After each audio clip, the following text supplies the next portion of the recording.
The celebrated professor once declared that only scholars with prestigious grants and excavation teams could hope to rewrite Egyptian history. Yet, in the silent corners of a city library, a woman, with no credentials beyond her cataloging skills, was about to dismantle that certainty. She had no ivory tower, no audience of eager students, only dust, paper, and an instinct that whispers of forgotten truths often rest where no one bothers to look. Her name was Clara Hensley. She was, by all external accounts, ordinary. Short, bespectacled, her hair tied in the same bun every morning, she shuffled unnoticed through the aisles. The professors who passed her barely recalled her name. They saw a librarian, nothing more. But Clara had something they did not: an unshakable patience, a habit of listening to what silence might reveal. She alone noticed that one wooden chest, pushed far back under shelves of unused registers, seemed heavier with memory than with dust. When she had mentioned it casually to Dr. Morton, the arrogant curator of ancient history, his laughter had been sharp. A librarian discovering treasure in her basement? My dear, that's not how history works. Leave the real work to those of us trained for it. His words stung, but Clara's eyes lingered on the chest as though it were whispering a challenge only she could hear.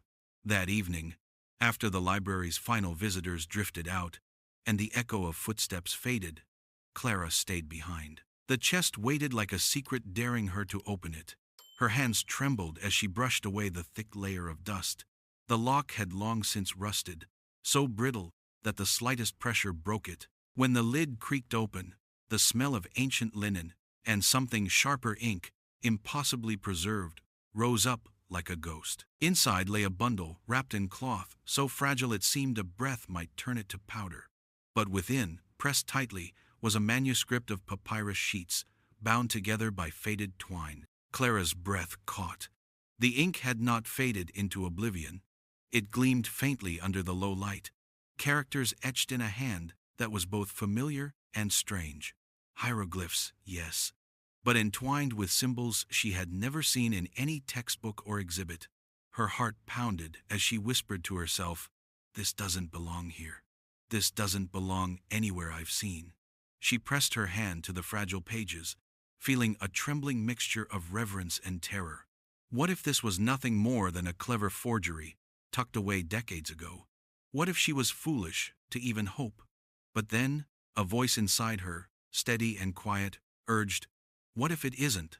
Clara sat cross-legged on the floor, eyes darting over the glyphs. Her mind, trained from years of cataloging scripts in a dozen languages, began searching for patterns.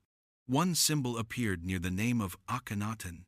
Yes, the heretic pharaoh who had once tried to rewrite Egypt's faith. Another symbol repeated in rhythms that suggested names, actions, a story coded beneath the obvious.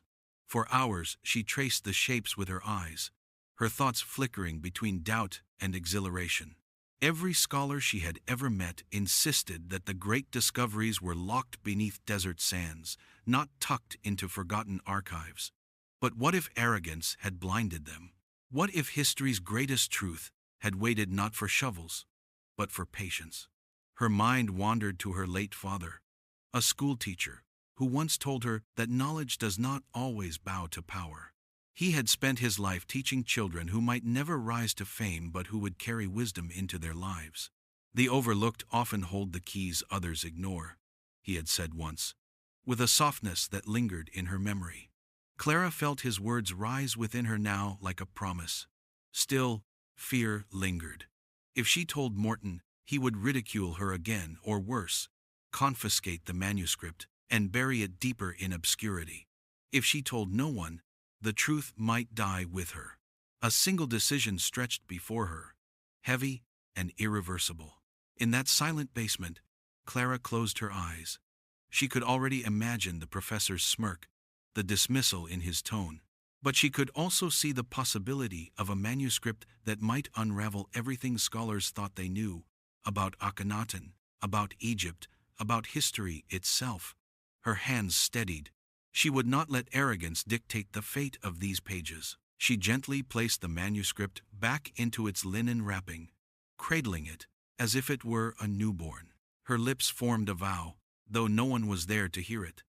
I will uncover what you hold. I will not let them silence you. As she rose to her feet, the library seemed different, less a prison of forgotten books, more a vault of secrets waiting for those humble enough to notice. And far above, in his office, Dr.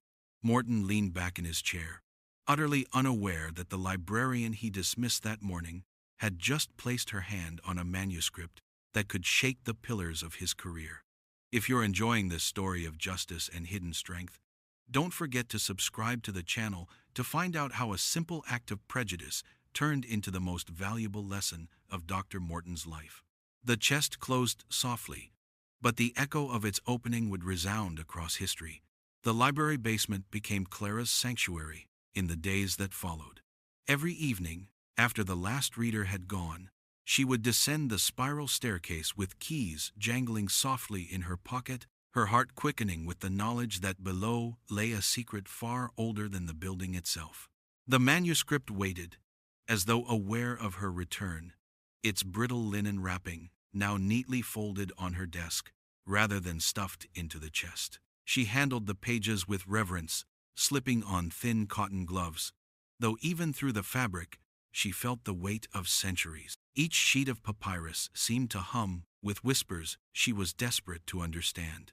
Her eyes lingered on the glyphs, tracing curves and jagged edges, noting peculiar deviations from the standard hieroglyphic system.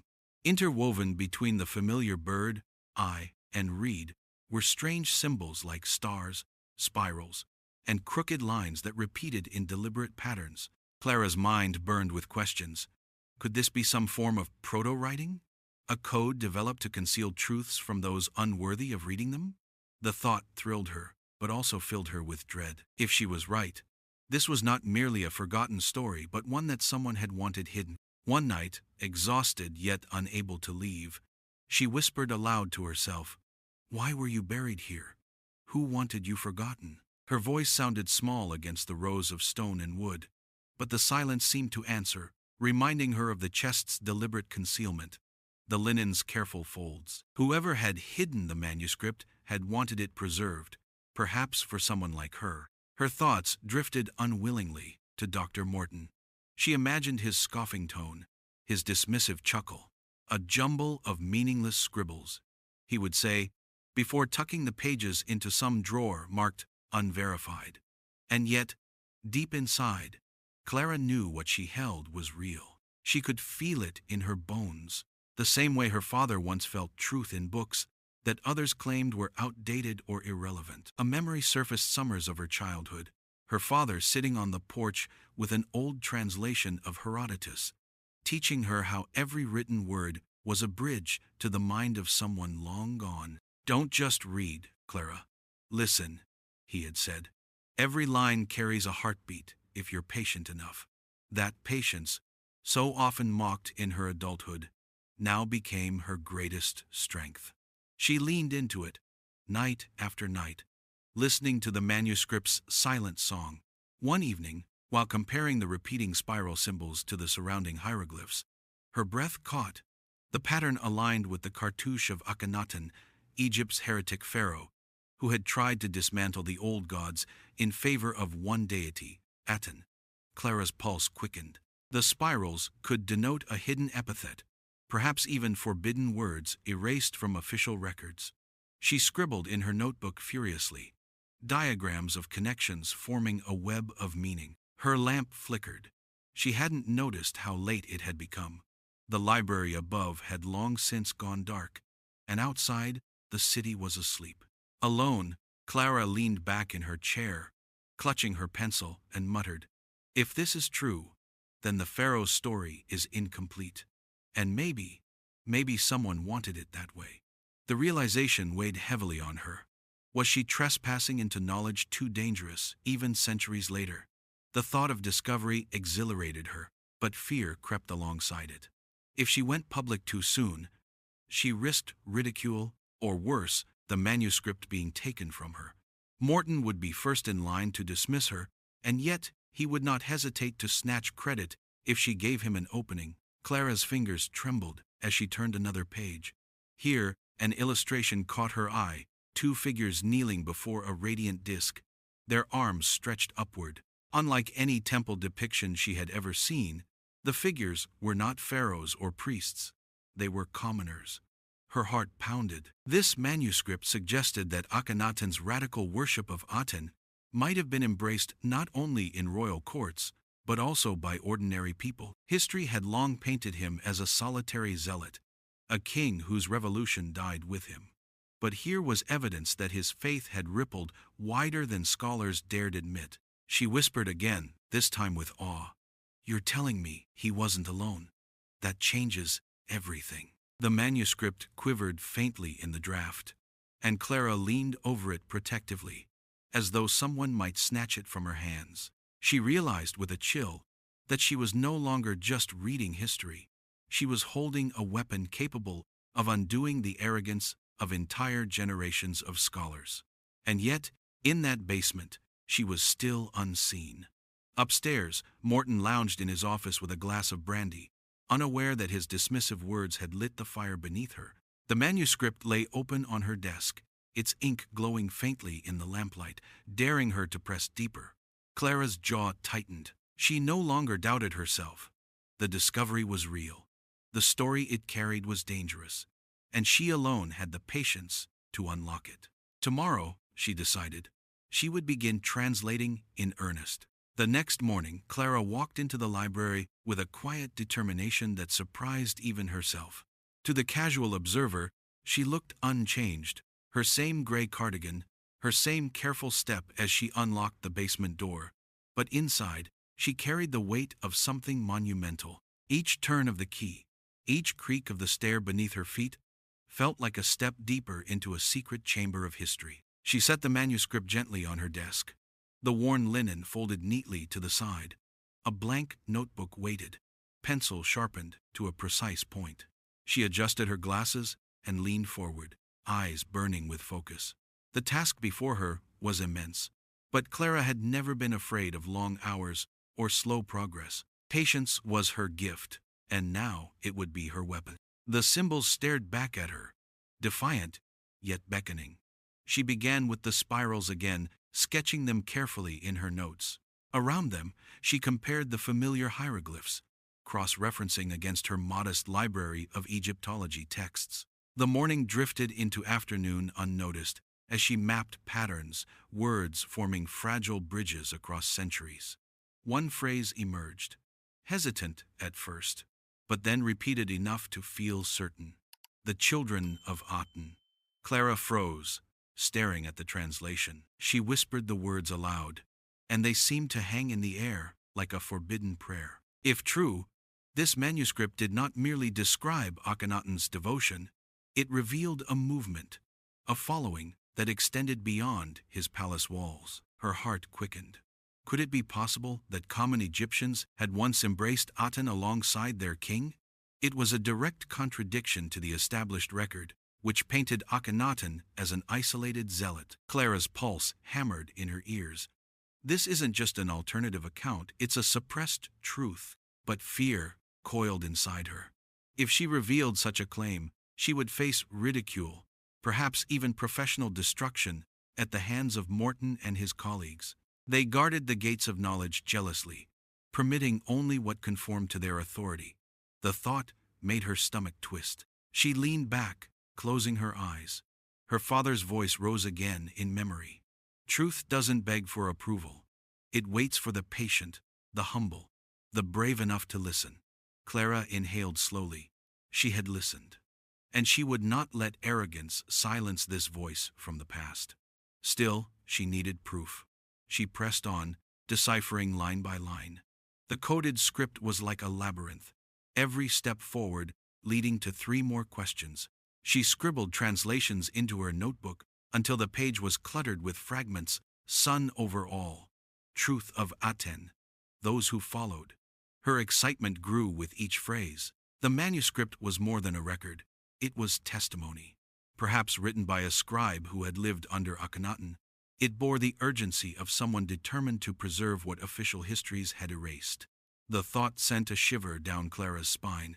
This was no academic artifact, it was a whisper from the silenced.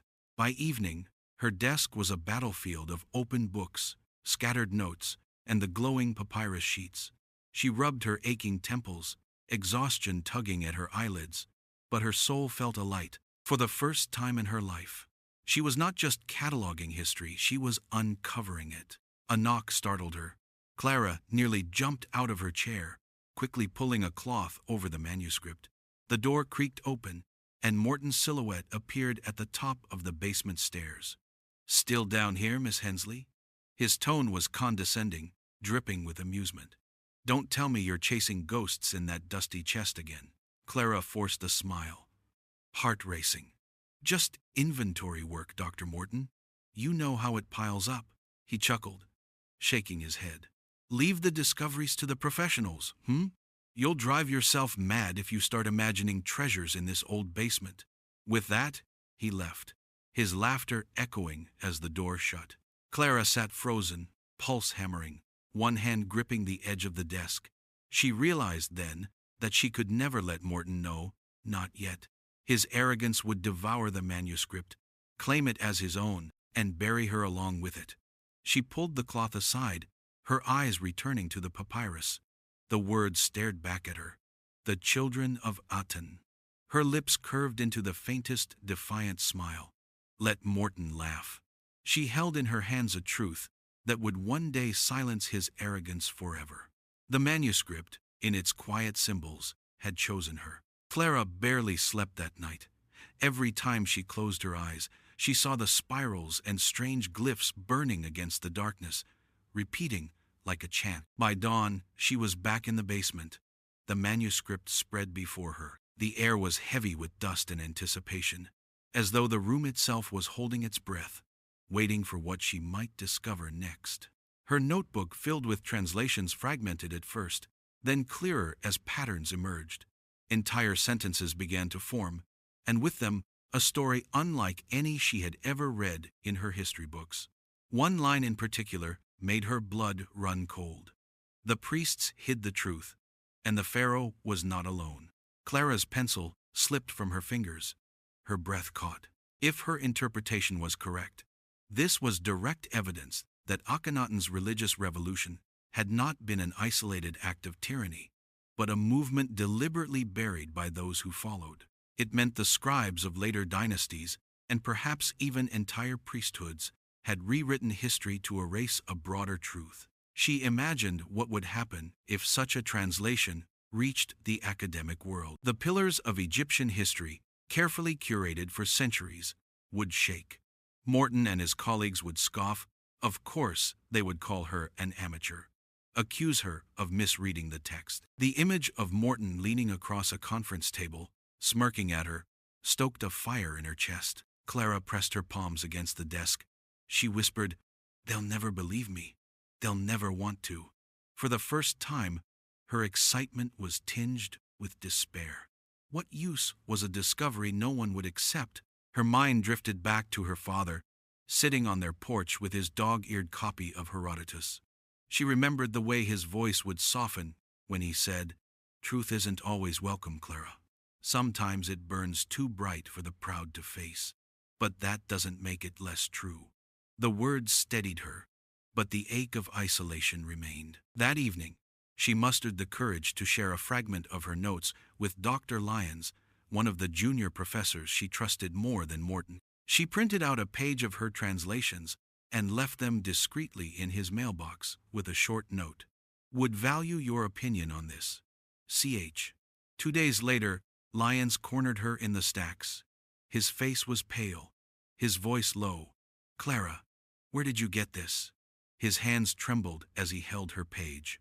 "Do you realize what you're suggesting here? If this is real, it changes everything about Amarna history." Her heart leapt, but before she could answer, his expression hardened.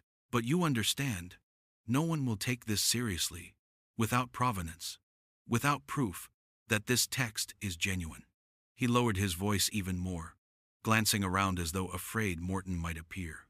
"And Morton," He'll tear you apart if you bring this forward. Don't trust him." Clara swallowed hard. "I'm not looking for fame. I just want the truth seen." Lyons shook his head. Truth and academia aren't the same thing.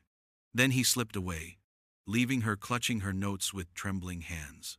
That night, Clara sat again with the manuscript. The words on the papyrus seemed to glow beneath her lamp. The priests hid the truth. She thought of Morton's laughter, of Lyon's fear, of her father's faith in her patience. The conflict twisted inside her. She had the evidence, yet she was invisible. She had the truth, yet no one wanted to hear it. Her eyes filled with tears not of weakness, but of fierce frustration. She whispered into the dim basement, "I won't let them erase you again."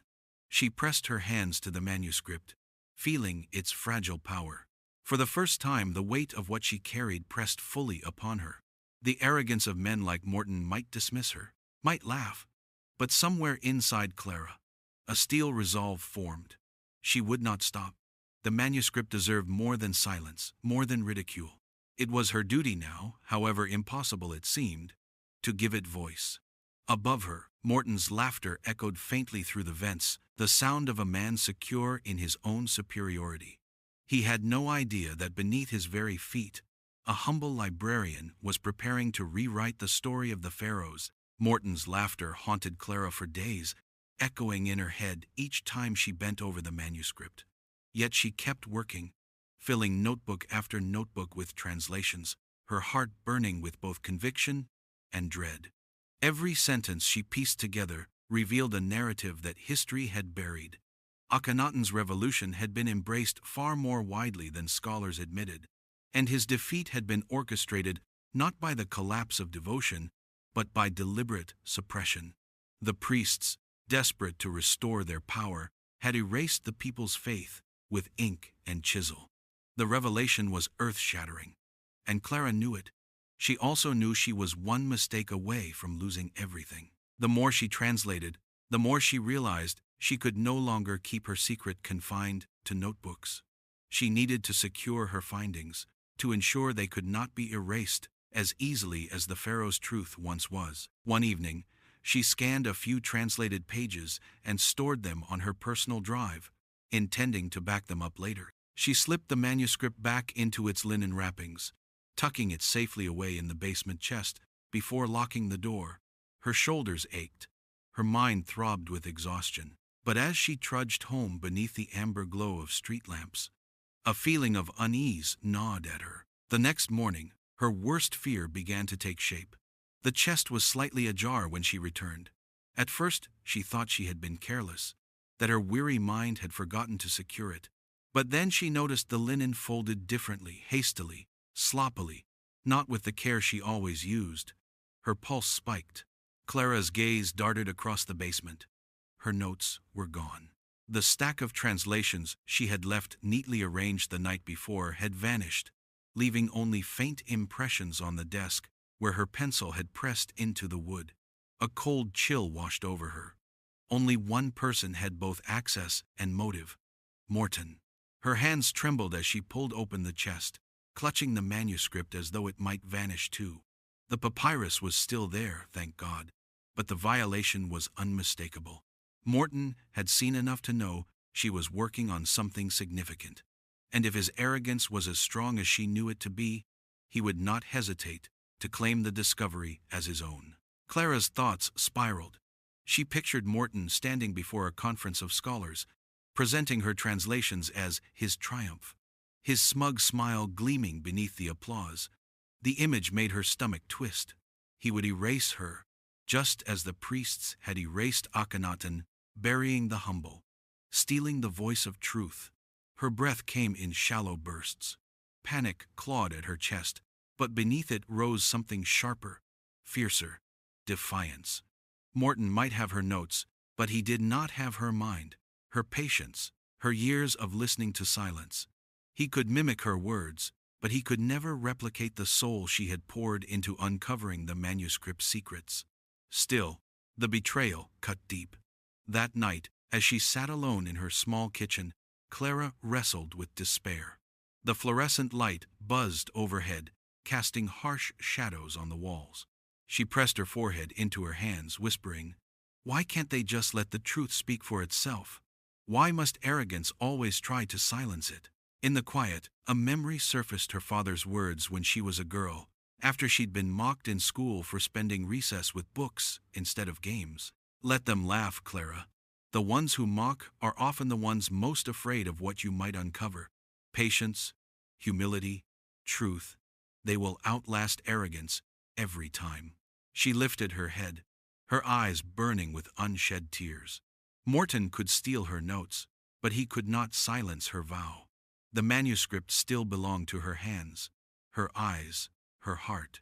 She would rebuild what he had taken. She would not let history be stolen twice. The next morning, she returned to the basement with renewed resolve. She pressed the papyrus flat under the lamp, pencil poised above a new notebook. Her voice, steady despite the tremor in her chest, whispered to the empty room, "Let's start again." And so she did, line by line, word by word, her determination sharper now than ever. She no longer worked for herself alone, but for the manuscript itself, for the silenced voices buried within it. Upstairs, Morton sipped his coffee, already drafting an email to a colleague about his extraordinary discovery. He believed he had won. But deep in the basement, Clara's quiet persistence was weaving a truth so undeniable that no theft, no arrogance could keep it hidden forever. Morton struck sooner than Clara expected. Within a week, whispers began filtering through the library halls. The professor was preparing a lecture for the faculty, hinting at a discovery that would redefine the Amarna period.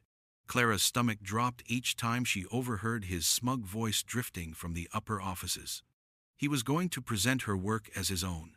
That evening, Clara descended into the basement, trembling. She laid the manuscript before her and stared at it, her fists clenched on either side. Morton had her notes. He had her translations. But he didn't have her mind, nor the manuscript itself. She realized then that she had one chance to stop him, not by hiding, but by stepping into the light. Her opportunity came when she heard that Morton had scheduled his lecture for the following week. The auditorium would be packed with professors, students, journalists, everyone who mattered in the academic world. Clara's heart hammered as she made her decision. She would attend, manuscript in hand. If Morton tried to twist the truth, she would reveal it herself, in front of them all. The days leading up to the lecture were agonizing. Clara worked feverishly, translating more passages, her fingers cramping from the hours of note-taking.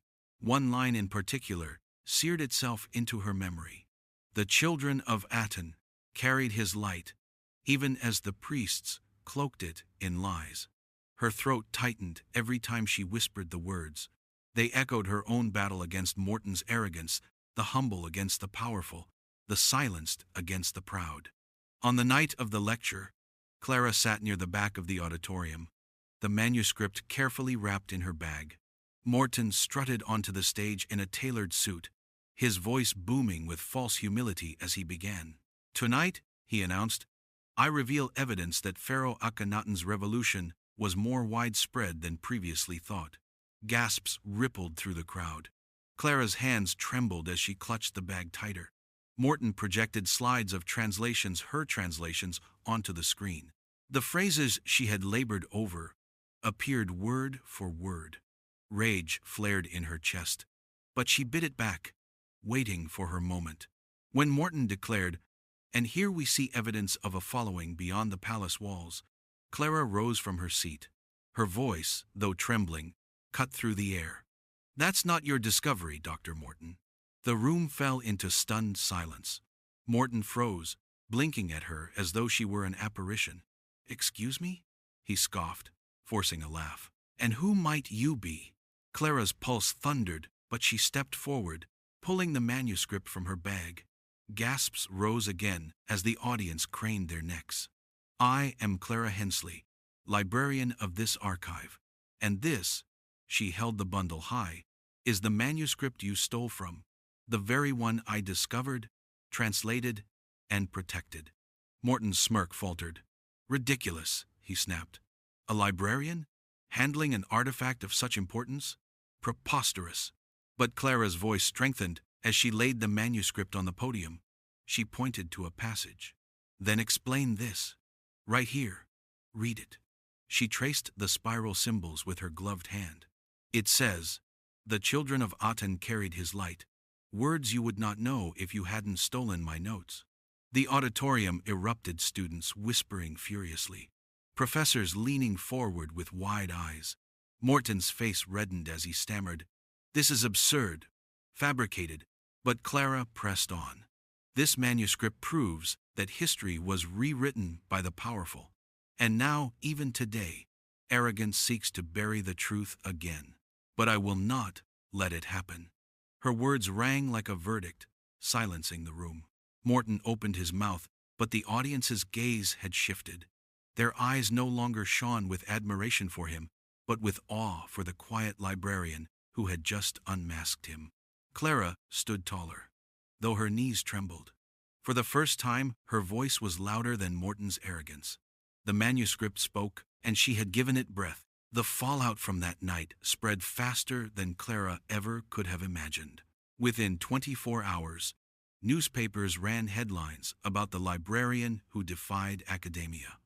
Photos of her standing at the podium with the manuscript in her hands were plastered across social media. Scholars who had ignored her for years now scrambled to request interviews, to examine her notes, to glimpse the artifact she had risked everything to protect. For Clara, the whirlwind was surreal. She moved through the days as though walking in a dream, answering questions from reporters, fending off cameras outside the library. Yet beneath the noise, one truth gave her quiet satisfaction. The story of the Pharaohs was being rewritten, and Morton's arrogance had been exposed. The professor, once the darling of the faculty, was now a figure of ridicule. Whispers about his theft circulated through the university. A formal inquiry was launched, and though he protested loudly, claiming Clara had staged everything, that she had forged the notes, the evidence mounted against him, his colleagues distanced themselves. Students mocked him openly. The same arrogance that once commanded attention now left him isolated. Clara, however, found little joy in his downfall. Her triumph was not about Morton's humiliation, but about the truth finally being seen. And yet she could not deny the deep sense of vindication when she overheard a group of scholars in the library murmuring, "She was right all along." Imagine an overlooked librarian uncovering what we all missed. Her evenings were still spent in the basement, though now she was never truly alone.